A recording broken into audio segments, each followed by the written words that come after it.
கண்டிப்பா வருன்ற வாய்ப்புகள் எங்களுக்கு உறுதியா இருக்குங்க. 99.9% இருக்கு. போடுங்க அப்படியே. Yes, அவ்வளவுதான். தமிழ்தாய் வாழ்க! தமிழ்தாய் வாழ்க! தமிழ்தாய் வாழ்க! தமிழ்தாய் வாழ்க!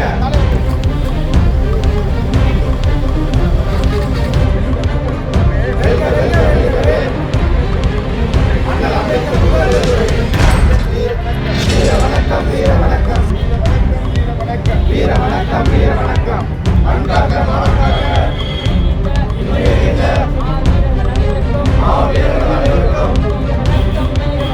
வீர வணக்கம் வீர வணக்கம் வீர வணக்கம் முடிசூடும் வழிகாட்டி வாக்காளர்கள் ஆதரவு உங்களுக்கு எப்படி இருக்கும்? நல்லா இருக்குங்க. போற இடத்துல எல்லாம் மிகச்சிறப்பா இருக்குது. இந்த தொகுதியில முக்கியமா என்ன பிரச்சனை? இந்த தொகுதியில முக்கியமான பிரச்சனை போது மிகப்பெரிய பிரச்சனையே கனிம வளமா இங்க இருக்கு. அதிகமான கொள்ளைகள் வந்து கனிம வள கொள்ளை இருக்கு. மருத்துவம் வந்து இங்க வந்து இருக்கிற இடத்துல வந்து தொகுதியில வந்து கிட்ட இருக்கிற இதை விட்டுட்டு அது தூரமா இருக்கிற டோல்கேட்டுக்கு பக்கம் அதிகமா இருக்கிற தூரத்துல இருக்கிற டிஸ்டன்ஸ்ல மருத்துவமனை அமைச்சிருக்காங்க.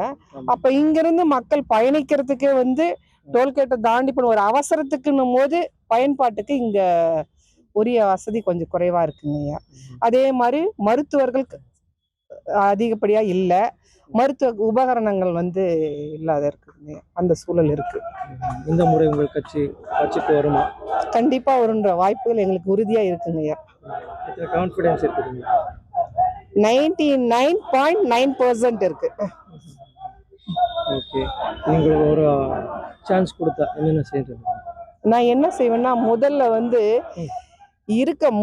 இங்க இருக்கிற இதை வந்து சரிப்படுத்தணுங்க. இங்க என்னென்ன கட்டமைப்புகள்ல சரி வராம இருக்குதோ அந்த கட்டமைப்புகளை ஃபர்ஸ்ட் ஒழுங்குபடுத்தணும். அது முதற் காரணம். மக்கள் கிட்ட போன அடிப்படை தேவைகளே வந்து இங்க பூர்த்தி ஆகாம இருக்குது. அதெல்லாம் சரி செய்யணுங்க ஐயா. அதுல வந்து குடிநீர் இருக்கணும், மருத்துவம் இருக்கு, கல்வி இருக்கு. அதெல்லாம் வந்து முன்னெடுத்து நாங்க சொல்லணும்.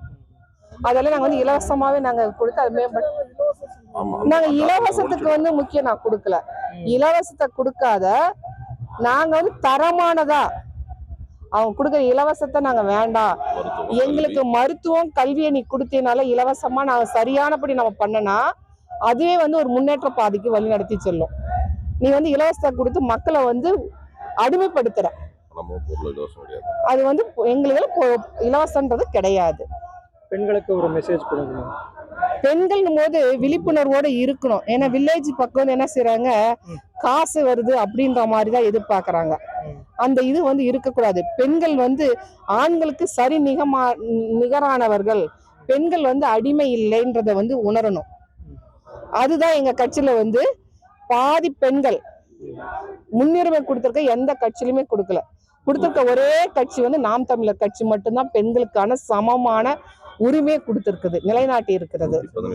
அது 117 பெண்கள் 117 ஆண்கள். எந்த கட்சியிலுமே வந்து அந்த அங்கீகாரத்தை கொடுக்கல. பெண்களுக்கான பாதுகாப்புன்றது வந்து மற்ற கட்சியிலும் இல்ல. இங்க நான் ஒரு தனி பெண்ணா வந்து எங்க கட்சியில நான் எங்க போனாலும் எனக்கானத அங்கீகாரத்தை வந்து கொடுக்கும். நான் தைரியமா எங்க வேணாலும் போல. எங்க உறவுகள் வந்து எங்களை வந்து மேம்படுத்தி செல்லுவாங்க. ஆனா மற்ற கட்சியில வந்து தனியா போறதுக்கு கூட பயப்படுவாங்க. ஏன்னா அந்த சூழல் வந்து அந்த கட்டமைப்பு இல்ல. கட்டமைப்புன்னும் போது எங்க கட்சியில மட்டும்தான் அந்த கட்டமைப்பு இருக்குது. எங்க ஆட்சி வந்தா பெண்களுக்கு வந்து முழு சப்போர்ட், முழு பாதுகாப்பு, முன்னுரிமை எல்லாமே நாங்க கொடுப்போம். வாக்காளர்களுக்கு நீங்க வந்து யோசிச்சு பார்க்கணும். பணத்தை வந்து அவங்க கொடுத்து உங்களை வந்து ஏன்னா இழிவு நிலைக்கு கொண்டு போறாங்க. உன்னமே வந்து நாங்க வந்து அடிமையா இருக்கிறோன்ற அந்த கட்டமைப்புக்குள்ள நம்மளை கொண்டு போறாங்க. அதுல இருந்து வெளிவரணும். அவங்க வந்து எதிர்த்து கேள்வி கேட்கணும். நீ என்ன செஞ்ச? நீ ஏன் எனக்கு வந்து காசு பணம் கொடுக்கற? அதை வந்து எதிர்த்து கேள்வி கேட்டு நீ ஆட்சிக்கு இருந்தீனா நீ என்ன செஞ்ச? இங்க இருக்கிற அடிப்படை கட்டமைப்புகளை செய்யாத நீ காசு கொடுத்து எங்களை வந்து அடிமையா வச்சிருக்கின்ற ஒரு கேள்வி எழுந்தா காசு கொடுக்கறவங்க வந்து பயப்படுவாங்க. அந்த கேள்வி வந்து கேட்கணும். மக்கள் குரல் எழுப்பணும். மக்கள் வந்து ஒரு புரட்சியை உண்டாக்கணும். அதுதாங்க என்னுடைய நோக்கமே. அதை கேட்டாங்கன்னா அவங்களும் கொடுக்க மாட்டாங்க. அவங்களும் சரியான ஆட்சி செஞ்சிருப்பாங்க. அந்த ஆட்சி செய்யாத காரணம் வந்து மக்கள் அந்த இலவசத்துக்குள்ள அடிமைப்பட்டிருக்காங்க. அது வேண்டாம், அதெல்லாம் விழிப்புணர்வு நாங்கள் எடுத்து சொல்லிட்டு இருக்கோம். நாங்கள் எங்க சின்னம் வந்து விவசாய சின்னம், நாம் தமிழர் கட்சி. எங்களுடைய சின்னம் வந்து ஏற்கலப்பை சின்னம். தரவரிசையில 3வது இடத்துல இருக்கு. அதுக்கு உங்களுடைய வாக்குகளை வந்து அதுக்கு பதிவு செய்யுமாறு நான் கேட்டுக்கொள்கின்றேன். வணக்கம்.